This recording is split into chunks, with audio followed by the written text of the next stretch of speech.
Numa primeira leitura, né, se nós pensarmos o crime como algo mais importante que o castigo, nós podemos estar sendo um pouquinho provocativos, né, até paradoxais, né? Mas há uma tradição moralista, né, ela nos ensina a valorizar, ou pelo menos a pensar o castigo como um meio de redenção, um meio de equilíbrio, um meio de reparação. No entanto, se olharmos mais de perto, né, especialmente a partir das lentes da psicanálise, da filosofia, essa ideia ela revela uma dimensão mais profunda, né? O crime ele não é apenas um ato de ruptura, ele é na verdade o fundamento sobre o qual toda ordem se constrói, enquanto o castigo é um gesto secundário, um gesto reativo, que tenta apagar o que o crime inaugurou. Freud, no livro Totem e Tabu, ele descreve a mítica cena inaugural da humanidade, né? O assassinato do pai primitivo, né, pelos filhos da horda. Esse crime, né, que está longe de ser um simples ato destrutivo, ele na verdade funda o laço social e dá origem para a cultura, né? Então o crime aí, nessa leitura de Freud, ele é a transgressão que rompe com a ordem existente. Que ordem é essa? O domínio absoluto do pai. E cria as condições para uma nova organização, né? Que é uma nova organização baseada na lei, baseada na proibição do incesto e baseada na partilha.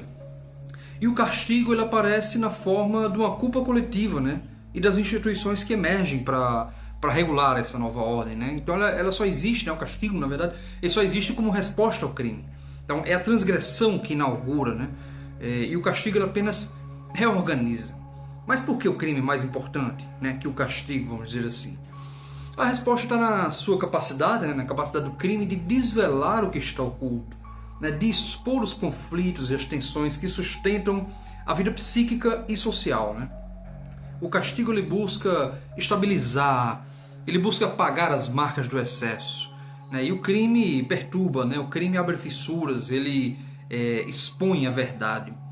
Na psicanálise, né, o crime ele pode ser lido como uma metáfora para o desejo inconsciente, né? Grosseiramente falando, é claro, né? Inconsciente, né, dizendo assim de maneira bem geral, ele não é regido pela lógica da moralidade ou pela lógica das leis conscientes. Ele busca o gozo, né? Ele busca aquilo que está além do prazer regulado. Então, quando o sujeito comete um crime, seja um crime simbólico, como trair uma expectativa, por exemplo, ou um crime real, né? Esse ato muitas vezes está revelando algo reprimido, né? Um desejo que a consciência não podia ou não queria reconhecer. Então o castigo, por outro lado, ele vem, né, na esfera do superego, que é uma instância psíquica também, de acordo com Freud, que internaliza as normas sociais e culturais, né? Então o superego é severo, né? Ele exige conformidade, ele exige punição, exige reparação. Mas, contraditoriamente, é também o superego que impulsiona o sujeito ao crime.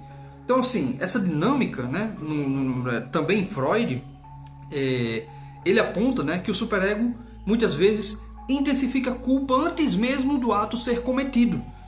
Como se o crime fosse necessário para dar forma a um conflito que já está latente, né? E aí aqui reside, né, a importância do crime, né? Ele traz à luz aquilo que está reprimido, né, como falei. Enquanto o castigo tenta encerrar a narrativa, né?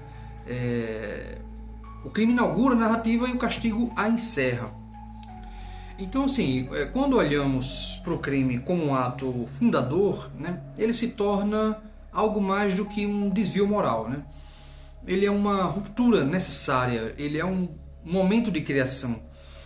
No livro O Mal-Estar da Civilização, também de Freud, né, ele mostra ali, né, que a civilização ela se sustenta sobre a repressão das pulsões, né?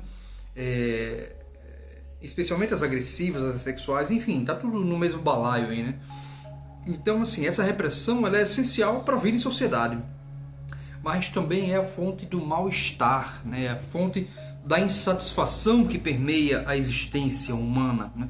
Então, o crime aí, ele é um lembrete de que a civilização ela está sempre por um fio, né? O crime expõe o que foi reprimido para manter a ordem, né? Que é o desejo de romper, o desejo de buscar algo além das regras.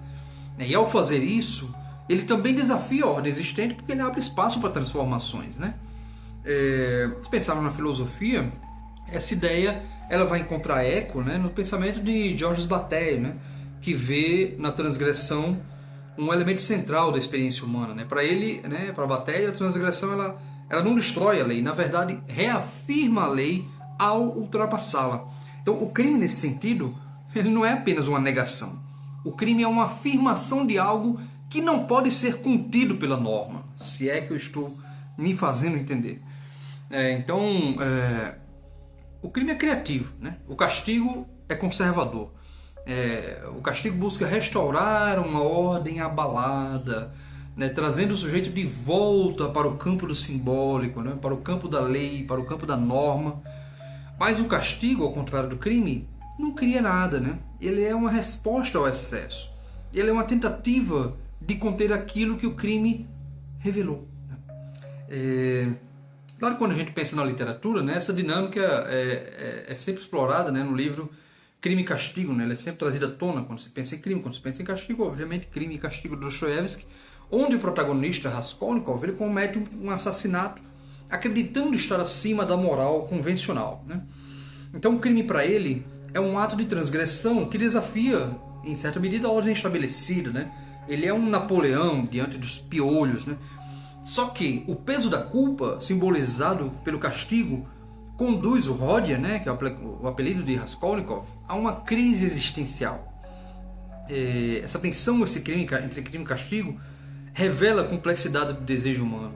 Nós queremos transgredir, mas tememos as consequências, né? Então, se pensarmos, né, na lógica da ética do crime, de uma ética do crime, embora pareça paradoxal, há uma dimensão ética, né?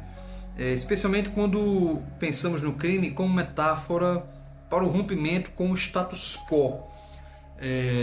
O Slavoj Zizek, né, que eu sempre menciono aqui, mencionei também em outros vídeos, ele discute violência, transgressão, ele argumenta que atos disruptivos às vezes podem ser necessários, né, para expor as falhas de um sistema. Então o crime nesse sentido, ele não é apenas um ato puramente destrutivo.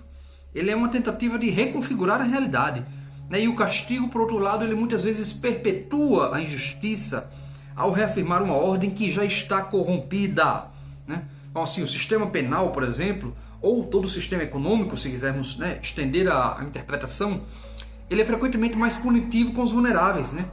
Reforçando desigualdades estruturais ao invés de repará-las. Então, nesse contexto, o crime pode ser uma forma de resistência, enquanto o castigo é a ferramenta da manutenção. O castigo é a lei, o castigo é a polícia, o castigo é a repressão, né? Então, há uma dimensão desse conflito que se situa no campo social, mas mesmo fora do campo jurídico, né? Essa lógica de crime e castigo permeia nossas vidas, né? Quantas vezes nós sentimos culpa por pensamentos ou desejos que desafiam certas normas, certas convenções sociais que a gente não admite nem para nós mesmos, né? Quantas vezes a nossa criatividade, né, a nossa capacidade de imaginar algo novo é sufocada pelo medo da reprovação.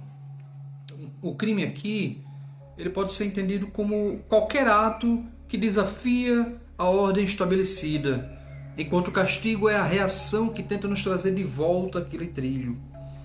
Mas é importante lembrar que toda transformação começa com um crime. Crime entre aspas, evidentemente, né? Começa com uma ruptura. Começa com uma recusa em aceitar o que está dado. E aí o sujeito dá um passo à frente, né?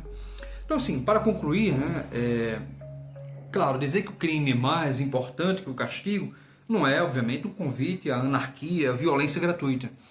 É, na verdade, um chamado para reconhecer a profundidade do que o crime representa.